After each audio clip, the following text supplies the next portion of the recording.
Hey guys, welcome back to UpClick. In this video, I'll be showing you how to fix PDF preview not working in Windows 11 File Explorer. But first, check our special offer in the description. Let's get started. So, if the preview or PDF preview is not opening here on your Windows, well, there are a few things that you may want to do. Now, first things first is you want to adjust your view. So typically, the preview should be under the view section. So you go and click on view here. And you want to go and choose the preview pane. So you want to make sure that the preview pane is actually opening up.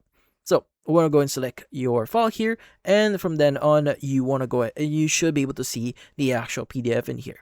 Now, the thing with PDFs is sometimes they would be basically isolated. So typically, especially if a file came from another source, what you need to do next is you want to go right click on it and you want to go ahead and just choose properties. And you want to make sure that you choose the unblock option here, click on apply, and OK, and that should basically show the preview of your file. Again, you only do this if you really trust the source here and you really came from someone you know.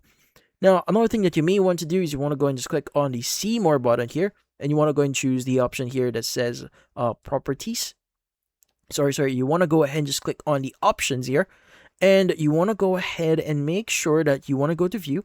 And you want to go and choose the option here that says always show icons, never thumbnails. So you want to go ahead and select that. And also you may want to select one of the following options here, which is going to be the show preview handlers in preview pane. So make sure this is also selected. Now once you've selected those two, go and click on apply and OK and see if that works. Now also to see your changes, you may need to close your folder, open it up, or you may want to restart your PC and you should be good. And that's about it. So if you found this video helpful, hit the like and subscribe button and watch our next video.